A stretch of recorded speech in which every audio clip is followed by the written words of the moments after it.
नमस्कार दोस्तों, पाथफाइंडर के मिडीवल इंडियन हिस्ट्री सीरीज में आप सभी का स्वागत है। मेरा नाम है डॉक्टर महिपाल सिंह राठौड़ और आज इस लेक्चर में हम चर्चा करेंगे राजपूत किंगडम्स के बारे में। तो पिछले लेक्चर में मैंने आपसे राष्ट्रकूट, प्रतिहार और पाल वंश, इनके तीन के बीच में चले ट्राइपार्टाइट स्ट्रगल के बारे में चर्चा कर ली थी।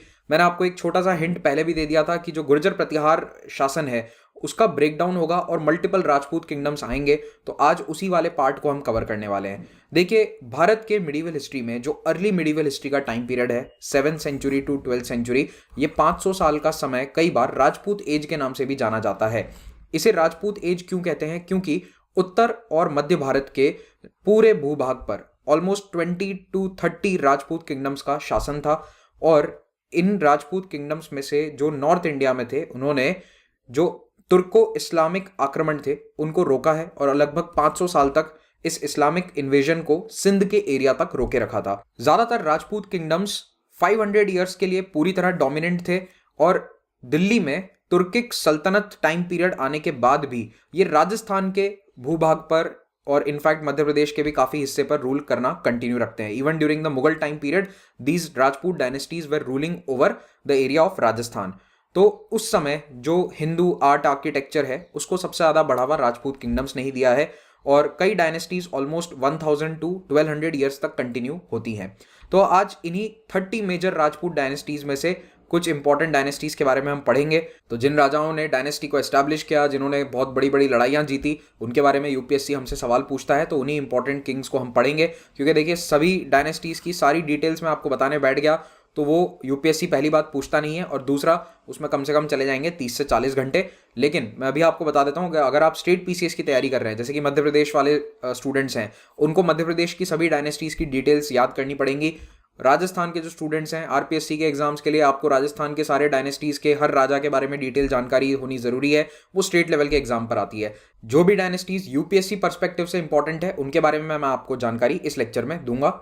आपको पीडीएफ डाउनलोड करना है इस लेक्चर का या मेरे कोई भी लेक्चर का, तो मेरे टेलीग्राम चैनल पर जुड़िए, वहां पर आपको लेक्चर के नोटिफिकेशंस भी प्राप्त हो जाएंगे। हो सकता है यूट्यूब पे कई बार मिस कर जाओ, लेकिन अगर आपने बेल आइकन दबा रखा है, सब्सक्राइब कर रखा है, तो मिस होगा नहीं। So please do subscribe to the channel. अपने अन्य मित्र जो एग्जाम्स की तैयारी कर रहे हैं, कॉम्पिटेटिव एग्जाम्स की, उनसे पाथफाइंडर के बारे में जानकारी साझा कीजिए। उन्हें भी कहिए कि चैनल को शेयर करें। मैं चाहता हूं कि जब तक मैं हिस्ट्री का नेक्स्ट लेक्चर अपलोड करूं, सब्सक्राइबर 20,000 और बढ़ जाने चाहिए। तो देखते हैं कि क्या आप लोग सब्सक्राइबर को बढ़वा सकते हैं। एक बार आपने करवा दिया था, let's see if you can do it once again. Medieval history मैं आपको यहाँ पर यूट्यूब पर भी पढ़ा रहा हूँ, लेकिन अगर आप मुझसे लाइव पढ़ना चाहते हैं, आपको कोई डाउट्स हैं, इंटरेक्ट करना चाहते हैं आप क्लास में, तो वो इस प्लेटफॉर्म पर पॉसिबल नहीं है। वो पॉसिबल है केवल अनअकैडमी के प्लेटफॉर्म पर। तो मैं और अनअकैडमी के अन्य सभी एजुकेटर्स यहाँ पर लाइव पढ़ाते हैं। तो आपको प्लस और आइकॉनिक दोनों में से कोई भी एक सब्सक्रिप्शन लेने के बाद इन क्लासेस को ज्वाइन करने का मौका मिलेगा।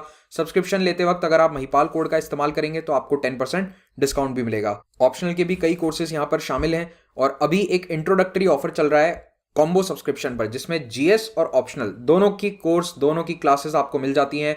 मटेरियल भी मिल जाता है जीएस का, साथ में test series for prelims, mains and optional. ये सब कुछ आपको एक साथ मिलेगा। Not even for 71,000 rupees, you will get it for even less if you apply the code Mahipal. हर बुधवार को नए बैचेस बनते हैं, तो जैसे ही आप सब्सक्रिप्शन लेते हैं तो आपको वेडनेसडे को नया बैच ज्वाइन कर लेना है। तो आपको ये सोचना नहीं पड़ेगा कि मैं आज ज्वाइन कर रहा हूं तो पुराना बैच चल रहा है। नहीं, आपको नया बैच ज्वाइन करना है। आपका पूरा नया शेड्यूल हर बुधवार को अवेलेबल होगा। इस वक्त प्लस प्लेटफॉर्म पर मेरा एक कोर्स चल रहा है post independence history of India का, इसे जरूर ज्वाइन कीजिए अगर आप प्लस सब्सक्राइबर हैं। तो पिछले लेक्चर्स में हमने चर्चा करी थी गुर्जर प्रतिहार वंश की। 11th सेंचुरी आते आते, 11वीं सदी आते आते ये काफी कमजोर हो गया था। इसके कमजोर होने पर इसी गुर्जर प्रतिहार वंश के अधीन आने वाले एरियाज ने अपने आप को इंडिपेंडेंट घोषित करना शुरू कर दिया। तो मान लीजिए ये वाला एरिया है राजस्थान वाला, तो यहां पर एक चहमान डायनेस्टी हुआ करती थी। वो पहले प्रतिहार वंश के अंडर ही रूल करती थी, लेकिन अब जब प्रतिहार कमजोर हो गए तो इन्होंने अपने आप को इंडिपेंडेंट घोषित कर दिया। यहां पर परमार्स ने एमपी वाले रीजन में अपने आप को इंडिपेंडेंट घोषित कर दिया। तो इस प्रकार से कई छोटे बड़े किंगडम्स बनते हैं, ज्यादातर सभी प्रतिहार वंश से ही इंडिपेंडेंट होकर बने थे।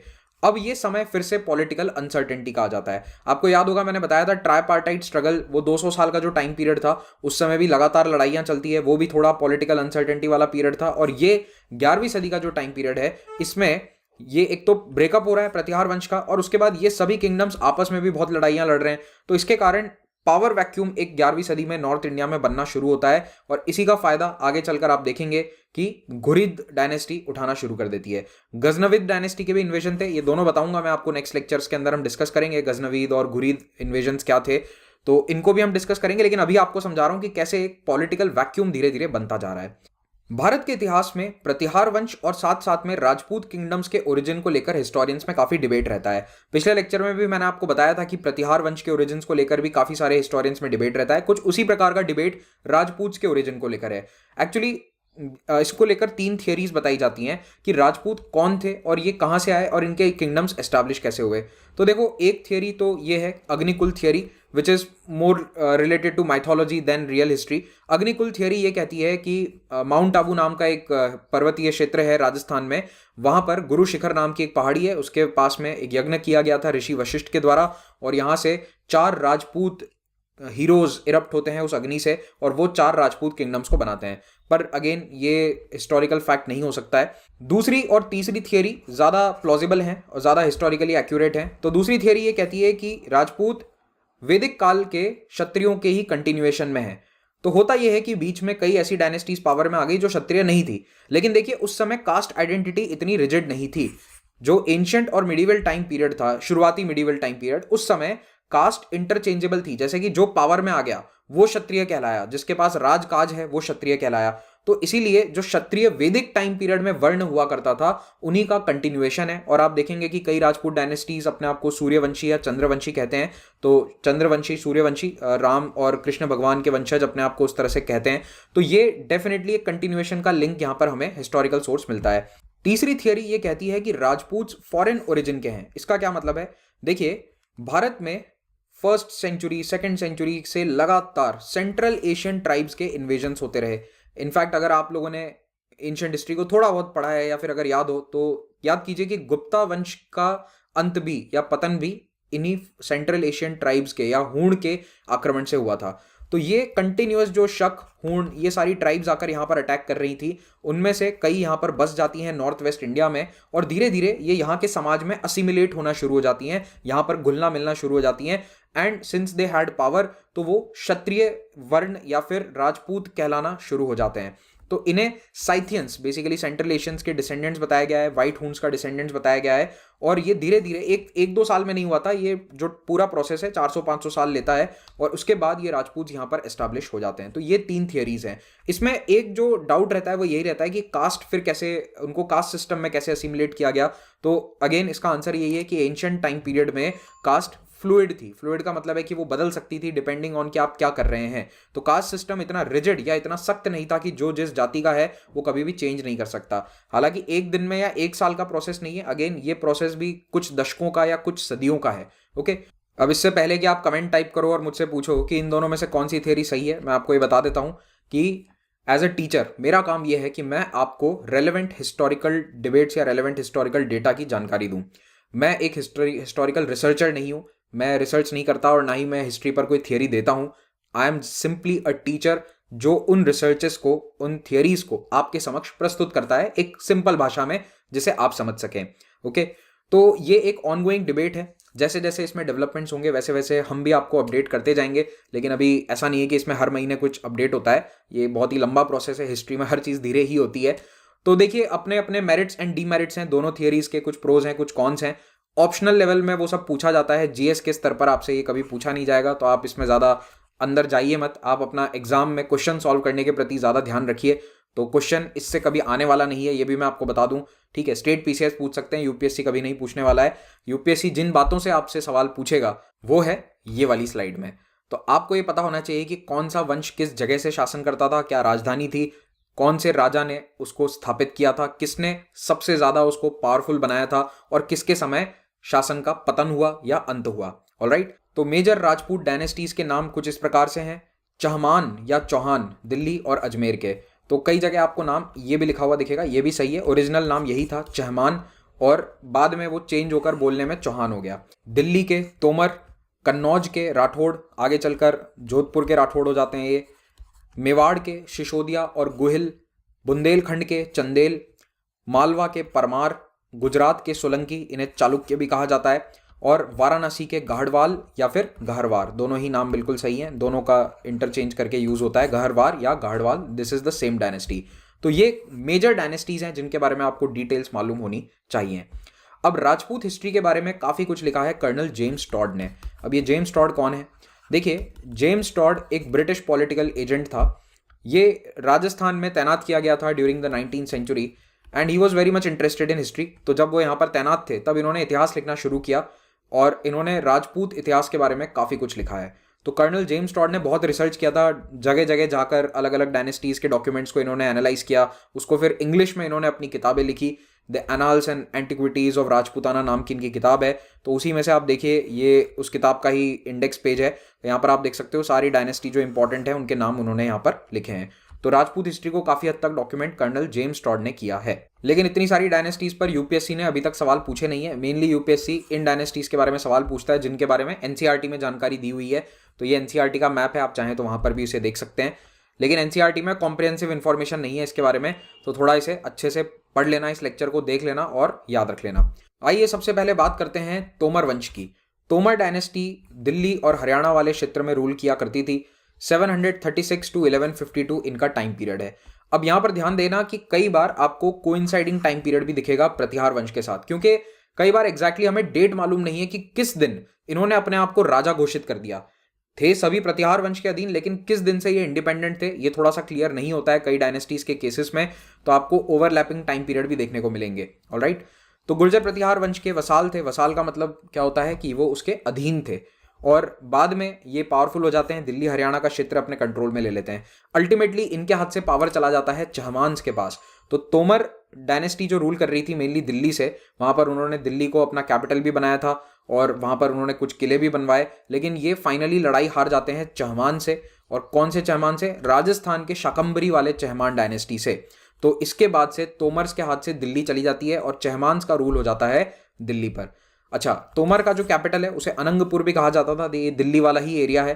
तो अनंगपुर इनका कैपिटल है। अनंगपाल तोमर ने, कई बार आप ये देखोगे कि अनंगपाल तोमर ने दिल्ली को बसाया। ये एक फैक्ट आपको कई जगह लिखा हुआ मिलेगा। एक्चुअली दिल्ली को बहुत लोगों ने बसाया है, बहुत बार बसाया है। मैंने दिल्ली के ऊपर एक स्पेशल क्लास ली थी, आप चाहें तो मैं उसका लिंक नीचे डिस्क्रिप्शन में डाल दूंगा, उसको देखना। हिस्ट्री ऑफ दिल्ली मैंने अलग से एक बार डिस्कस किया था, उस क्लास को चाहो तो आप देख सकते हो। तो Anangpal Tomar was one of the famous rulers of this dynasty. 1058 में लाल कोट नाम का किला, जो आज के समय में कुतुब मीनार के आसपास वाला क्षेत्र है, वो वाला एरिया जो ओरिजिनल किला है वहां पर, वो अनंगपाल तोमर ने बनाया था। Actually he was Anangpal the second. तो 2 अनंगपाल हैं उस डायनेस्टी में, लेकिन यूपीएससी आपसे सिर्फ अनंगपाल नाम से भी पूछ सकती है, तो ये ध्यान रखिएगा। अनंगपाल तोमर ने लाल कोट नाम का किला बनवाया। अब इसी किले को बाद में पृथ्वीराज चौहान ने रेनोवेट कराया था, फिर उसे कहने लगे थे किला राय पिथौरा। अगला किंगडम जो हमें डिस्कस करना है वो है मेवाड़। तो मेवाड़ कौन सा एरिया है? मेवाड़ का कोर एरिया रहा है हमेशा ये वाला दक्षिणी राजस्थान। अब जब रूलर्स बहुत पावरफुल हैं, जैसे कि राणा कुंभा मेवाड़ डायनेस्टी के एक रूलर थे, तो उनके समय में एरिया काफ़ी बढ़ जाएगा। आसपास के कई सारे छोटे बड़े किंगडम्स को वो अपने कंट्रोल में ले लेते हैं। लेकिन जब राजा पावरफुल नहीं है तब फिर एरिया श्रिंक हो जाता है। कोर एरिया हमेशा ये रहता है। तो आपको हर डायनेस्टी का कोर एरिया अच्छे से पता होना चाहिए। मेवाड़ के अंदर 2 मेजर डायनेस्टीज हैं। तो मेवाड़ के रूलिंग डायनेस्टी को 2 हिस्सों में विभाजित किया जाता है। पहली रूलिंग डायनेस्टी थी गोहिल या गोहिलोत डायनेस्टी, और उस समय मेवाड़ का नाम था मेदपत। तो कभी पुराने नाम से भी पूछ सकते हैं सवाल, मेदपत के राजा कौन थे? सो मेदपत इज मेवाड़। तो 728 से 1303 के बीच में गोहिलोत वंश का यहाँ पर शासन है। बाद में जो मेवाड़ के हिस्टोरिकल रिकॉर्ड्स हैं वो बताते हैं कि इस डायनेस्टी की स्थापना गोहदत्त के द्वारा करी गई थी। लेकिन हिस्टोरियंस के पॉइंट ऑफ व्यू से डायनेस्टी की स्थापना बप्पा रावल ने करी है। बप्पा रावल वैसे 9th डिसेंडेंट है, लेकिन उनके पहले जो राजा थे वो इतने पावरफुल नहीं थे। Bappa Rawal was that person who was most powerful. इन्होंने शासन को अच्छे से स्थापित किया, एक बड़ा किंगडम बनाया। और बप्पा रावल का टाइम पीरियड है 728 टू 753। इसीलिए 8th सेंचुरी से बप्पा रावल का राज यहाँ पर स्टार्ट होता है। और बप्पा रावल का नाम याद कीजिए, बैटल ऑफ राजस्थान में भी आया था, जब इन्होंने राष्ट्रकूट राजाओं के साथ मिलकर सिंध के मुस्लिम डायनेस्टी से लड़ाई लड़ी थी और सिंध तक इस्लामिक शासन को रोक दिया था। तो बप्पा रावल जो हैं, इनके टाइम पीरियड में या शुरुआती गुहिलोत डायनेस्टी के टाइम पीरियड में मेवाड़ का कैपिटल उदयपुर और चित्तौड़ नहीं था। ये बहुत इंपॉर्टेंट फैक्ट है। Capital was Nagda and Ahar. तो ये 2 जगह हैं, दोनों उदयपुर के पास में ही है। एक तो प्रैक्टिकली उदयपुर के अंदर ही है। लेकिन कैपिटल उदयपुर या चित्तौड़ नहीं था। मैं इसीलिए बता रहा हूँ क्योंकि आप लोग क्या है कि बहुत ज़्यादा फिल्में वगैरह देख के समझते हैं कि चित्तौड़ और उदयपुर ही कैपिटल है, लेकिन नहीं, हर डायनेस्टी के जो एक या दो कैपिटल्स हैं वो सभी इंपॉर्टेंट हैं, डायरेक्टली एग्जाम में पूछे जाते हैं, सो प्लीज रिमेंबर दीज। ये डायनेस्टी भी गुर्जर प्रतिहार वंश के अधीन हुआ करती थी। सम टाइम इन 10th और 11th सेंचुरी ये पूरी तरह इंडिपेंडेंट हो जाती है। तो वैसे बप्पा रावल के समय में भी काफी हद तक इंडिपेंडेंस या सॉवरेंटी इनके पास थी, लेकिन पूरी तरह से ये इंडिपेंडेंट हो जाते हैं 10th सेंचुरी के आसपास। फिर इसी डायनेस्टी ने चित्तौड़गढ़ के किले को बनवाया। अब चित्तौड़ का जो किला है उसका ओरिजिनल नाम है चित्रकूट। तो चित्रकूट का जो ये किला है इसको धीरे धीरे कई वंशों ने डेवलप किया, कई राजाओं ने इसको बनवाया, किसी एक राजा ने इस किले को पूरी तरह से नहीं बनवाया है। अब ज्यादातर रिकॉर्ड्स ये कहते हैं कि इस किले को राष्ट्रकूट समय में बनवाया गया था या प्रतिहार वंश के समय भी बनवाया गया था, लेकिन हाँ, जो गुहिलोट डायनेस्टी है उसने इसको काफी बड़े स्तर पर डेवलप किया। और इस किले का एक बहुत इंपॉर्टेंट योगदान रहा है कई सारे अरब इन्वेजन्स में। तो अरब्स को म्लेच्छ कहा जाता था। एंशिएंट और मिडिवल हिस्ट्री में जो भी व्यक्ति भारत में बाहर से आता था उसको म्लेच्छ कहा जाता था। तो ये टर्म आपको कई बार हिस्ट्री की किताबों में देखने को मिलेगा। 500 साल तक मेवाड़ पर शासन करने के बाद गुहिल वंश खत्म हो जाता है और उसकी जगह दूसरी डायनेस्टी मेवाड़ पर अब रूल करती है। तो दोनों थे रिलेटेड, आपस में रिलेटेड थे, ऐसा नहीं है कि कोई बिल्कुल ही नई फैमिली आ गई थी, but it was a different branch of the family. तो जो रूल करते थे चित्तौड़ से उनको टाइटल दिया जाता था रावल। तो लास्ट आखिरी रावल थे रावल रतन सिंह। तो रावल रतन सिंह जो हैं ये 1303 में इनकी मृत्यु हो जाती है। 1303 में दिल्ली के सुल्तान अलाउद्दीन खिलजी ने मेवाड़ पर आक्रमण किया था।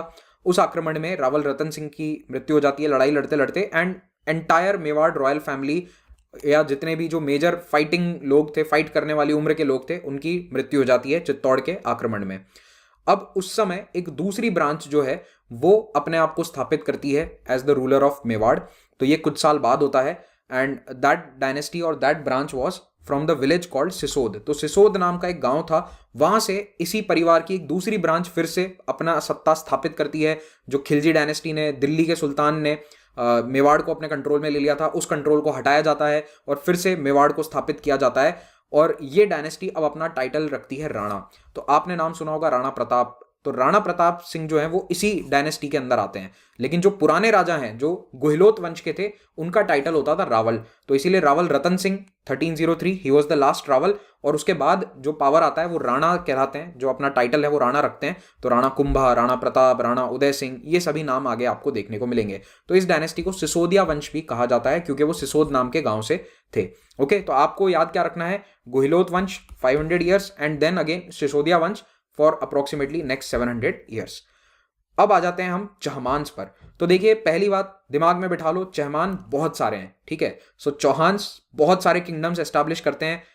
चौहान रणथंबोर में भी हैं, अजमेर में भी हैं, दिल्ली में भी हैं, नाडोल में भी हैं, जालोर में भी हैं। तो ये सभी जगह राजस्थान या उसके आसपास के क्षेत्र में है। लेकिन जो चौहान्स का ओरिजिन है वो बताया जाता है शाकंभरी नाम की जगह से। आप लोगों ने सांबर झील का नाम सुना होगा, सॉल्ट वाटर लेक है, राजस्थान में स्थित है। तो सांबर झील में ही शाकंभरी माता का मंदिर है, वहां से ओरिजिन बताया जाता है चहमांस का, या उनका जो ओरिजिनल रूल है वो उसी क्षेत्र में था। तो ये जयपुर के पास वाला area, it is somewhere between Jaipur and Ajmer. तो वो वाला जो एरिया है वहां पर चहमांस रूल करते थे some time around 6-7 century. Of course they were the vassals of Pratihara dynasty. लेकिन धीरे धीरे प्रतिहार वंश कमजोर होता जाता है और चहमांस अपना पावर बढ़ाते जाते हैं। इस वंश के सिंहराज चहमान ने पहली बार अपने आप को महाराजाधिराज घोषित कर दिया। तो कई बार जो हमें सिक्के मिलते हैं या इंस्क्रिप्शन है, मेजरली राजपूत हिस्ट्री हमें इंस्क्रिप्शंस के माध्यम से पता चलती है। तो शिलालेख या इंस्क्रिप्शन में जिसके नाम के आगे महाराजा या महाराजाधिराज लिखा रहता है, इसका मतलब है उस व्यक्ति ने, उस राजा ने अपने आप को इंडिपेंडेंट घोषित कर दिया था, वो किसी और के अधीन नहीं थे। So Singhraj is the first one जिनके बारे में हमें इंस्क्रिप्शंस मिलते हैं दैट ही वॉज इंडिपेंडेंट। 12वीं सदी आते आते ये एक अच्छा खासा पावर अपना एस्टैब्लिश कर चुके हैं राजस्थान में, खास करके अजमेर जयपुर वाले क्षेत्र में। और अब ये अपना कैपिटल शाकंभरी से भी मूव कर देते हैं अजय मेरू नाम के शहर में, जिसको अब अजमेर के नाम से जाना जाता है। तो 12th सेंचुरी में अजय राज द्वितीय चहमान राजा ने अपना कैपिटल बनाया अजमेर को या अजय मेरू को। और इसी डायनेस्टी में आगे होंगे पृथ्वीराज द थर्ड। ये वो पृथ्वीराज चौहान है जिनको आप जानते हैं, इतिहास में नाम तो सबने सुना ही होगा। तो इस डायनेस्टी का ओरिजिनल नाम ध्यान रखना चहमान है, वो नाम बोलने में चौहान हो गया और अब वो स्पेलिंग यही हो जाती है। Both are same, alright. Ajmer और राजस्थान में अपना शासन स्थापित करने के बाद चौहान डायनेस्टी ने उत्तर दिशा की तरफ अपना पावर बढ़ाया। सबसे पहले दिल्ली के तोमर्स को उन्होंने हराया और दिल्ली या दिल्ली का अपने कंट्रोल में ली। उसके बाद से ये कहलाने लगे चौहान्स ऑफ अजमेर दिल्ली। तो आप कई जगह इतिहास की किताबों में ये भी नाम देखोगे, चौहान्स ऑफ दिल्ली अजमेर या चौहान्स ऑफ अजमेर दिल्ली, ये एक ही है। This is the same Chauhan dynasty. तो पहले उनका कैपिटल अजमेर था, दिल्ली को जीतने के बाद दिल्ली को उन्होंने अपना कैपिटल बना लिया। अब इसी वक्त पंजाब और हरियाणा की तरफ भी इन्होंने एक्सपांड किया। तो उत्तर दिशा में ये काफ़ी पावरफुल हो गए थे, उत्तर दिशा की तरफ काफ़ी आगे बढ़ गए थे। और उसी समय अफगानिस्तान में घुरीद्स का रूल था। तो घुरीद डायनेस्टी जो घुर नाम की जगह से रूल करती थी, इसके ये कॉन्फ्लिक्ट में आते हैं, इनके साथ इनका संपर्क होता है और लड़ाई होती है, और उसी लड़ाई का नाम है बैटल ऑफ तराइन। तो मोहम्मद घोरी was the ruler in Afghanistan, और यहाँ पर दिल्ली के गद्दी पर शासन था पृथ्वीराज तृतीय का। तो ये थर्ड लिख लेना बहुत इंपॉर्टेंट है। तो चौहान डायनेस्टी में 2 पृथ्वीराज पहले ही हो चुके थे, ये तीसरे पृथ्वीराज थे। तो पृथ्वीराज चौहान 11 साल की उम्र में राजा बन गए थे, और 16 साल की उम्र के बाद इन्होंने बहुत लड़ाइयाँ जीती है, और इन्होंने हर दिशा में एक्सपांशन किया। तो बैटल ऑफ महोबा एक फेमस लड़ाई जो इन्होंने जीती, जिसमें चंदेल डायनेस्टी को हराया था। तो this is towards Madhya Pradesh, Uttar Pradesh, उस दिशा में काफ़ी बढ़ गया एम्पायर इनका because of the battle of Mahoba, ये जीतने के कारण। लेकिन मेन चैलेंज जो चौहान डायनेस्टी को मिलता है वो अब मोहम्मद घोरी की तरफ से मिलता है because of the control of Tabar Hind area. तो तबर हिंद कौन सा एरिया है? या आज का जो पंजाब एरिया है, भारत पाकिस्तान का जो बॉर्डर है, लगभग वही क्षेत्र है तबर हिंद। और तबर हिंद वाला क्षेत्र बठिंडा के आसपास का क्षेत्र है। तो वहां पर कंट्रोल को लेकर दोनों के बीच में लड़ाई होती है, जिसको हम अगले लेक्चर में डिटेल में डिस्कस करेंगे। अभी के लिए आप चौहान डायनेस्टी के बारे में बस ये याद रखिए कि पृथ्वीराज चौहान की इस लड़ाई में मृत्यु हो जाती है। उसके बाद चौहान पावर उत्तर भारत में काफी कमजोर हो जाता है, लेकिन पूरी तरह से खत्म नहीं होता, क्योंकि चौहान के कई अलग अलग ब्रांचेस अपने आप को राजस्थान के विभिन्न हिस्सों में स्थापित कर लेते हैं। तो अगर आप ये पढ़ा है आपने कहीं पर कि पृथ्वीराज को बंदी बनाकर ले गया था मोहम्मद घोरी, ये सब केवल किंवदंतियां हैं, ये हिस्ट्री नहीं है। History is that Prithviraj Chauhan was defeated and most probably he was killed in the battle of Tarain, the second battle of Tarain. उसके बाद पृथ्वीराज के ही बेटे ने अजमेर पर रूल किया, उनके भाई ने भी वहां पर उनके रूल को चैलेंज करने की कोशिश करी, एक इंटरनल गृह युद्ध हो जाता है। उसके बाद एक ब्रांच चली जाती है कहाँ पर? रणथंबोर। तो आपने रणथंबोर का नाम भी सुना होगा, I am sure, national park है, वहां पर टाइगर्स हैं। तो वहां पर एक किला है बहुत फेमस, तो वो रणथंबोर का जो किला है वो इन्हीं पृथ्वीराज के वंशजों ने बसाया था, और वहां पर एक अलग चौहान डायनेस्टी की स्थापना करी। और चौहान और भी कई जगह थे, चौहान केवल शाकंभरी या फिर अजमेर क्षेत्र में नहीं थे। आगे चलकर इन्होंने राजस्थान के कई क्षेत्रों में अपनी अलग अलग डायनेस्टीज बसाई। उनमें 2 इंपॉर्टेंट नाम है, केवल नाम याद रख लो, आपका यूपीएससी में काम चल जाएगा। एक है चहमांस ऑफ नाडोल। तो नाडोल जगह जो है ये आज के समय में मारवाड़ में आती है, वेस्टर्न राजस्थान वाला जो रीजन है, यहाँ पर नाडोल नाम का एक जगह है, वहां पर भी एक चौहान डायनेस्टी थी। And another dynasty was at a place called Jalore. तो ये दोनों ही, जालोर और नाडोल, ये दोनों वेस्टर्न राजस्थान में स्थित हैं। ये भी माइनर ब्रांचेस हैं चौहान डायनेस्टी की। और इसके अलावा चौहान डायनेस्टी आगे भी गुजरात के भी कई क्षेत्रों में चली गई थी, बट अगेन हमें थोड़ा सा अपने आप को लिमिट करना होता है, क्योंकि हर डायनेस्टी के हर राजा के बारे में हम नहीं पढ़ सकते हैं। आप इसको थोड़ा सा समझिए। तो कुल मिलाकर ये जो चौहान डायनेस्टी है, इसका रूल, इसका एरिया आपको पता होना चाहिए। जनरल एरिया, टाइम पीरियड क्या है, तो आप देख सकते हैं 10th to 12th सेंचुरी, ये वाला वो टाइम है 10वीं से 12वीं शताब्दी के बीच में, जब चौहान पावर अपने चरम पर था। राजस्थान के ज़्यादातर हिस्सों पर इनका शासन था, और वेस्टर्न राजस्थान, ईस्टर्न राजस्थान, सभी जगह इनका रूल हो गया था टिल पंजाब एरिया। नाडोल के चौहान वंश के स्थापक हैं लक्ष्मण या फिर राव लाखा।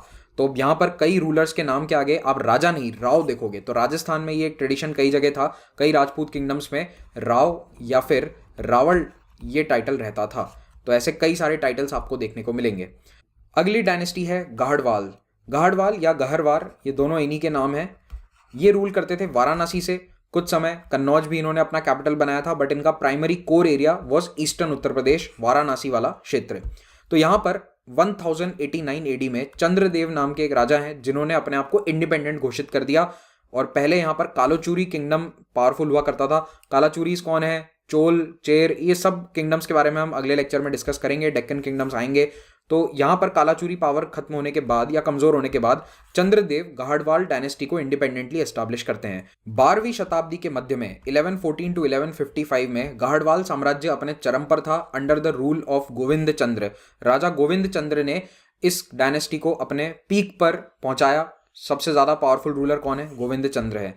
और इनके समय इन्होंने कई लड़ाइयां लड़ी, गजनवीद अटैक्स भी हुए थे कई सारे, उनको भी इन्होंने रोका, और पाल वंश के साथ भी इनकी लड़ाई होती है।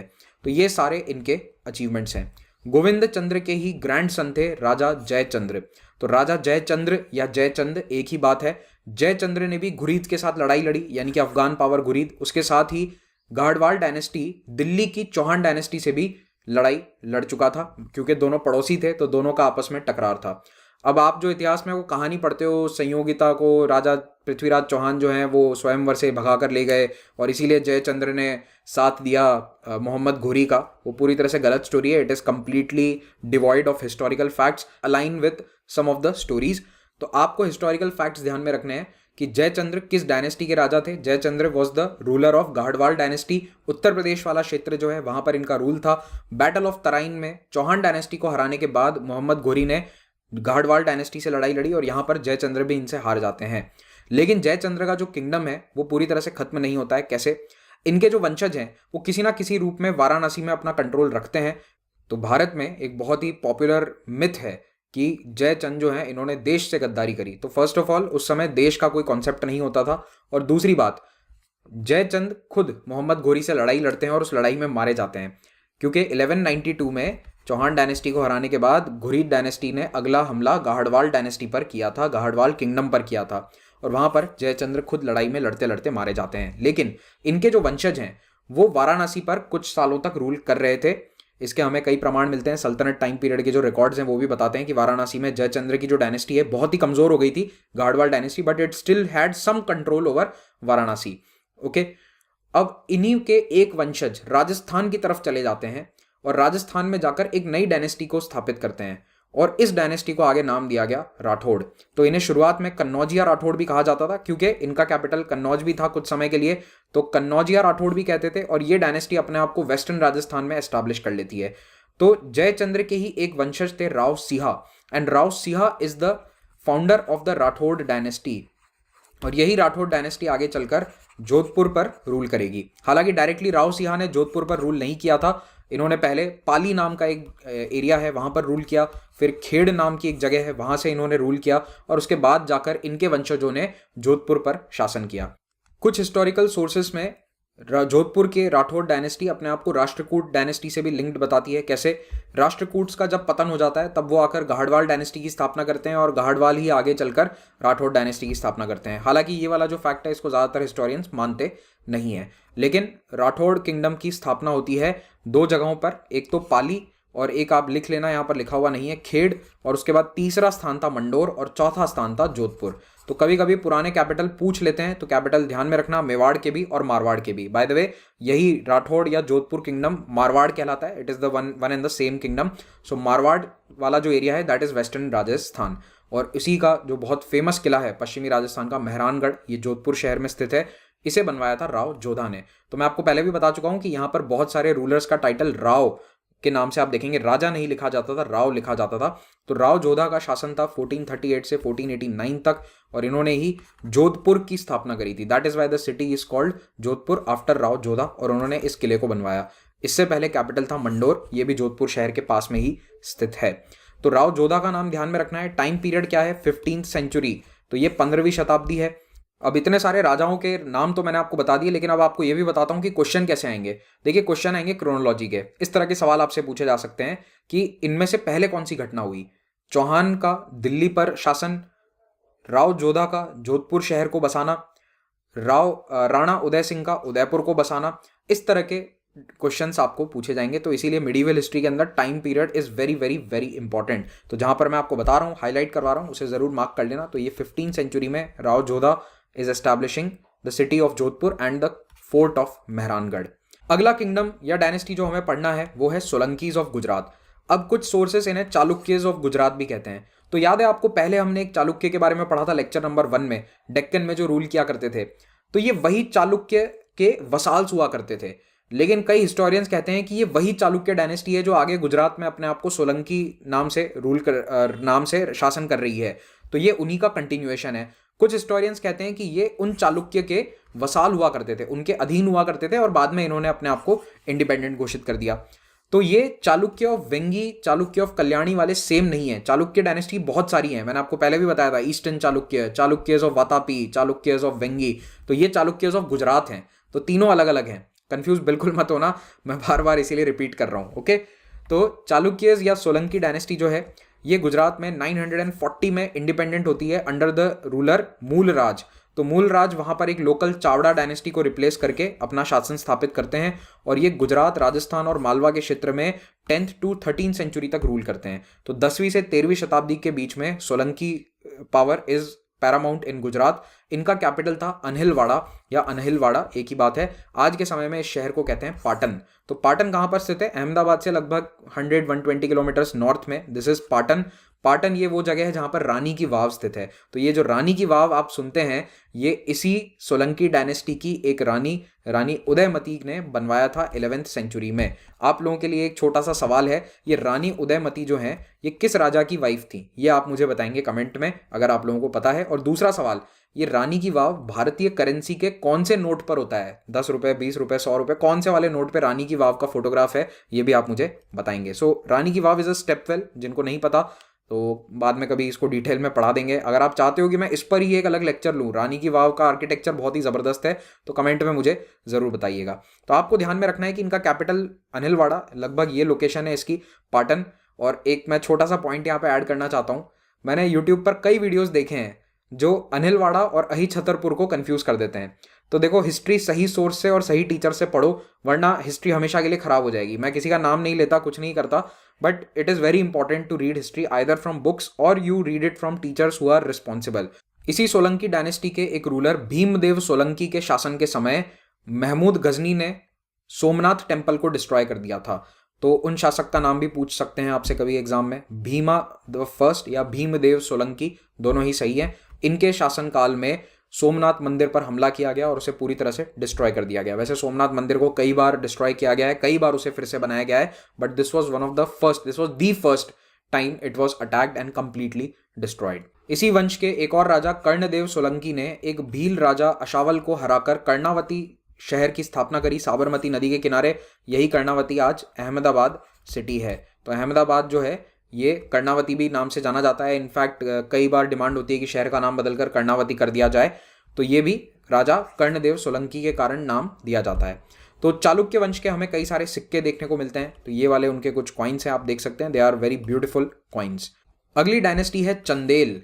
चंदेल रूल करते थे बुंदेलखंड के क्षेत्र पर। तो ये बुंदेलखंड क्षेत्र आज के समय उत्तर प्रदेश और मध्य प्रदेश दोनों में आता है, लेकिन उस समय ये चंदेल डायनेस्टी का रूल काफ़ी बड़े एरिया पर था। In fact many parts of Bihar, Chhattisgarh, ये सब भी इनके कंट्रोल में आते थे। एक और नाम यहाँ पर लिख लेना, लिखा हुआ नहीं है, बुंदेलखंड को जेजक भुक्ति के नाम से भी जाना जाता था। जेजक भुक्ति, तो जेजक भुक्ति नाम से इस एरिया को जाना जाता था, इसीलिए इस डायनेस्टी को कई बार चंदेल्स ऑफ जेजक भुक्ति भी कहते हैं। इस डायनेस्टी की स्थापना वैसे 9th सेंचुरी के एक राजा नानुक ने कर दी थी, लेकिन ये पूरी तरह से गुर्जर प्रतिहार वंश से इंडिपेंडेंट नहीं थे। ये उस समय तक भी गुर्जर प्रतिहार वंश के अधीन ही थे। तो एक और राजा हैं 10वीं सदी में, यशोवर्मन। कुछ इतिहासकार इनको बताते हैं कि ये इंडिपेंडेंट थे काफ़ी हद तक, लेकिन अभी भी चंदेल वंश पूरी तरह से इंडिपेंडेंट नहीं था। सच्ची इंडिपेंडेंस इन्हें या फिर सच्ची तरीके से इनका पावर एस्टैब्लिश किया जाता है राजा धंग के द्वारा। इनका टाइम पीरियड क्या था? 950 से 999, यानी कि 10वीं सदी का सेकेंड हाफ। उस समय ये प्रैक्टिकली इंडिपेंडेंट हो चुके थे, पूरी तरह से इंडिपेंडेंट थे, हर तरह से इंडिपेंडेंट थे, और ये काफ़ी पावरफुल रूलर्स थे। ये हमें कैसे पता चलता है? क्योंकि एक तो इन्होंने बहुत सारे मंदिर बनवाए और दूसरा कई दूसरे पड़ोसी राजाओं को इन्होंने लड़ाई में हराया। तो इनकी टकरार होती थी मेनली मध्य प्रदेश के दूसरे पड़ोसी राज्यों से। तो मालवा के परमार और त्रिपुरी के कालाचुरी, इन डायनेस्टीज के साथ इनकी लड़ाई चलती थी। ये त्रिपुरी कौन सा है? ये वो त्रिपुरा नहीं है उत्तर पूर्व भारत का। This Tripuri is near Jabalpur, Madhya Pradesh. याद करो कांग्रेस का त्रिपुरी सेशन कौन से साल में हुआ था, बताना जरा कमेंट में। तो ये इनके साथ लड़ाई भी लड़ते थे। और इस डायनेस्टी का सबसे बड़ा योगदान है खजुराहो में स्थित मंदिरों को बनवाना। तो खजुराहो में जो नागर स्टाइल के टेम्पल बने हुए हैं, ये वर्ल्ड फेमस मंदिर हैं और शानदार एग्जाम्पल्स हैं उत्तर भारत की नागर स्टाइल के। इन मंदिरों को बनवाया कई चंदेल रूलर्स ने। तो जैसे कि ये वाला है विश्वनाथ मंदिर, आप चाहो तो लिख लेना, ये विश्वनाथ मंदिर है और इसे बनवाया था राजा धंग ने। ठीक है, तो ये वाला राजा धंग ने बनवाया था विश्वनाथ मंदिर। फिर कंदरिया महादेव मंदिर जो है वो बनवाया था राजा विद्याधर ने। तो विद्याधर चंदेल उन्होंने बनवाया कंदरिया महादेव। तो यशोवर्मन ने भी कुछ मंदिर बनवाए, लेकिन जो सबसे बड़े बड़े मंदिर हैं वो धंग और विद्याधर, इन राजाओं के द्वारा बनवाए गए in the 10th and 11th century. तो 10वीं और 11वीं शताब्दी में खजुराहो स्थित शानदार आर्किटेक्चरल मंदिर खजुराहो के, ये इस डायनेस्टी के राजाओं के द्वारा बनवाए गए। लेकिन अब 11वीं सदी के बाद चंदेल राजाओं पर लगातार अटैक होता है, जैसे कि गजनवीज और घुरीद का कंटिन्यूस अटैक होता है। और उत्तर भारत में जो चौहान, तोमर, गाहडवाल्स के बीच में लड़ाई चल रही थी, उसके कारण क्या होता है कि उत्तर भारत से इन आर्मीज का सेंट्रल इंडिया तक पहुंचना काफी आसान हो जाता है, क्योंकि उनके बीच में जो लड़ाई थी उसके कारण वो इतने मजबूत नहीं थे कि वो उस आक्रमण को उत्तर भारत में ही रोक लें। काफी समय तो रोक लिया था, लेकिन अल्टीमेटली ये आर्मीज अटैक करने के लिए या फिर रेड करने के लिए कई बार इन सेंट्रल इंडिया के किंगडम्स तक, सोलंकी, गुजरात तक, वहां तक पहुंच जाती हैं। 13वीं सेंचुरी आते आते चंदेल पावर दिल्ली की सल्तनत के सामने नहीं टिक पाता है एंड द सल्तनत rule finally ends the Chandel power in 13th century. अगला राजपूत किंगडम है परमार्स का। तो मालवा में परमार शासन था लगभग 500 सालों तक, 400 सालों तक, और ये 9th सेंचुरी से लेकर 1305 यानी कि 14वीं शताब्दी शुरू होती है, लगभग शुरू ही हुई थी, 5 साल हुए थे, वहां तक इनका शासन रहता है। इनके 2 कैपिटल थे, उज्जैन और धार, और इनका कोर एरिया था मालवा। मालवा क्या है? वेस्टर्न मध्य प्रदेश। तो आज के समय में जो पश्चिमी मध्य प्रदेश है उसको मालवा कहा जाता है, ये इनका कोर एरिया था। अब इंपॉर्टेंट फैक्ट ये है कि ये प्रतिहार नहीं बल्कि राष्ट्रकूट के वसाल्स थे। तो ये राष्ट्रकूट के अधीन थे, लेकिन बाद में ये इतने पावरफुल हो गए कि इन्होंने ही जाकर राष्ट्रकूट को हरा दिया, उन्हीं के कैपिटल पर हमला करके उसको मान्य खेत को इन्होंने डिस्ट्रॉय कर दिया, और उसके बाद अपने आप को इंडिपेंडेंट घोषित कर दिया 972 में। तो 972 यानी कि 10th सेंचुरी में ये प्रॉपरली अच्छे से इंडिपेंडेंट हो जाते हैं और इतने पावरफुल हो गए कि अपने ही ओवरलॉर्ड्स यानी कि राष्ट्रकूट को इन्होंने हरा दिया था। परमार राजा फेमस हैं क्योंकि ये बहुत बड़े शैव भक्त थे और इन्होंने कई शिव मंदिर बनवाए, जो आप आज भी मध्य प्रदेश के कई जगहों पर, कई जिलों में देख सकते हैं। इसी डायनेस्टी के सबसे फेमस राजा हैं राजा भोज। अब इनको कंफ्यूज मत करना, वो प्रतिहार मिहिर भोज अलग हैं और ये राजा भोज अलग हैं। तो ये राजा भोज परमार वंश के हैं। 1010 to 1055 यानी कि 11वीं शताब्दी की शुरुआती काल में ये मौजूद थे, इनका शासन था, और इनके टाइम पीरियड में परमार किंगडम अपने मैक्सिमम एक्सटेंट पर था। इनका साम्राज्य उत्तर में चित्तौड़ तक, दक्षिण में महाराष्ट्र के कोस्टल एरियाज यानी कि कोंकण, वेस्ट में साबरमती नदी यानी कि Ahmedabad city that is Solanki territory, and east में Vidisha which is almost centre of Madhya Pradesh, वहां तक इनका एरिया हुआ करता था। तो ये है राजा भोज। इनके स्टैचू आपको भोपाल में और मध्य प्रदेश के कई जगहों पर देखने को मिल जाएंगे। भोजपुर नाम के शहर में भोजेश्वर मंदिर जो है वो भी इन्हीं के द्वारा बनाया गया है। फिर 1305 में ये डायनेस्टी फाइनली खत्म हो जाती है। इस डायनेस्टी को फाइनली खत्म किया गया अलाउद्दीन खिलजी के द्वारा। तो अलाउद्दीन खिलजी ने यहाँ पर अटैक किया और लास्ट परमार राजा महलक देव, ये लड़ते लड़ते लड़ाई में इनकी डेथ हो जाती है और इसके बाद परमार वंश खत्म हो जाता है। उसके बाद यहाँ मालवा सल्तनत आएगी। तो यहाँ पर एक अलग डायनेस्टी थी मालवा सल्तनत, वो हम आगे पढ़ेंगे मिडीवल हिस्ट्री के नेक्स्ट लेक्चर्स में। तो देखिए, उत्तर भारत में ये इतनी सारी राजपूत डायनेस्टीज, राजपूत किंगडम्स जो हैं, ये आपस में भी कई बार लड़ते रहते थे। इनफैक्ट आपस में इतनी ज़्यादा लड़ाई थी फॉर डोमिनेंस, हर कोई पूरे उत्तर भारत पर या पूरे सेंट्रल इंडिया पर अपना कब्जा जमाना चाहता था, कि उसके कारण ये इतने मजबूत नहीं हो पाए जितने प्रतिहार या फिर उसके पहले वर्धन डायनेस्टी थी या फिर गुप्ता डायनेस्टी थी। तो चौहान्स काफ़ी पावरफुल थे, अजमेर दिल्ली पर उनका शासन था, लेकिन जब वो घुरीद के संपर्क में आते हैं तो बैटल ऑफ तराइन वहां पर ये लूज कर जाते हैं। पृथ्वीराज चौहान की हार का एक बड़ा कारण ये था कि वो अपने साथ दूसरे राजाओं को शामिल नहीं कर पाए थे, और दूसरे राजा इसलिए नहीं आते थे क्योंकि उन्होंने पहले दूसरे राजाओं पर हमले किए थे, सभी के साथ लड़ाई चल रही थी, मेनली गाहडवाल्स के साथ उनका काफ़ी बड़ा पावर स्ट्रगल था। तो इसीलिए कोई ऐसा नहीं है कि बहुत बड़ी अलायंस बनाकर उनका साथ देने के लिए आ गया हो। तो इसीलिए गजनवीद आर्मी जो है या घुरीद आर्मीज जो हैं, ये काफ़ी डीप तक स्ट्राइक करने में सफल रहीं, और इनके बारे में हम नेक्स्ट लेक्चर में पढ़ ही लेंगे। तो तब तक के लिए इंतजार कीजिए। इसका PDF आपको मेरे टेलीग्राम चैनल पर मिल जाएगा। अनअकैडमी कॉम्बैट हर रविवार को होता है, इसमें हिस्सा ज़रूर लें। जितने भी अनअकैडमी के सब्सक्रिप्शंस हैं वो आप EMI पर अवेल कर सकते हैं, तो उसके लिए लिंक नीचे डिस्क्रिप्शन में दिया गया है। हमारी 2 टेस्ट सीरीज़ फ्री हैं, उनका फ़ायदा उठाइए। Thank you very much, have a great day.